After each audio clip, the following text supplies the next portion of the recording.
selling her brand. We're going to stay on the women's theme right now. Sales of Ivanka Trump's fashion line for women are soaring. Last month, Nordstrom, Neiman Marcus, TJ Maxx, Marshalls all announced they were going to stop carrying Ivanka's fashion line because of declining sales. Well, guess what? According to the e-commerce indicator list, Ivanka Trump sales increased 346% from January to February.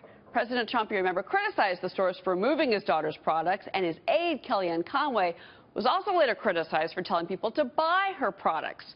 During an interview, we should say, on Fox, Maria, we've said this before, though, her shoes, her dresses, it's good stuff. Yeah. But people went out and said, you know, forget this boycott, let's do it. No, you know what? It's interesting because when they were faced with people pushing back on Ivanka Trump's merchandise, the supporters of the Trump administration said, you know what?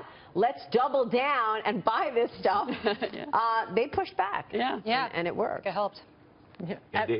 Not surprisingly, though. Not surprised. I was not surprised by that at all. And by the way, people like there are women on our air who wear the Ivanka Trump dresses. The merchandise always ultimately has to speak for itself. Yeah.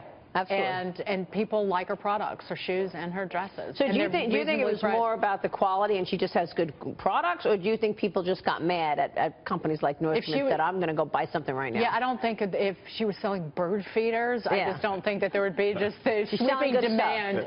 Well, we're also talking about this. It may have been that her stuff wasn't appropriate for Nordstrom's. Well, that's what I thought early on. But more appropriate. Actually, TJ Maxx, I thought, which I think has a lot of good stuff, could have been appropriate for. I don't know why TJ Maxx, the sales there were declining. But in terms of the price point, it's a little bit lower than kind of Nordstrom's target audience. But Nordstrom could have handled it better, I think. Yeah. It made me mad. So I told my daughter, well, it was all political. Pick you some Ivanka Trump and Daddy. Well, it looked like they were caving in. She's a big winner here. Your daughter, not Ivanka Trump. It looked like that Nordstrom was caving into the Grab Your Wallet campaign, which was launched after President Trump's video came out, and it's a list of stores for people to boycott. So the timing of it definitely looked like that they caved into pressure from one loudmouth individual or a few loudmouth individuals. Which is why I'm sort of happy that the sales turned around for her, because in some regard it was wrong. Just because of politics. Yeah. You think it was actually because it wasn't no, actually, good for not necessarily, but I also will say, look, it's the power of the purse, right? If you want to boycott something, you use capitalism to boycott it. There's no problem with it. You could, you know. I'm too lazy.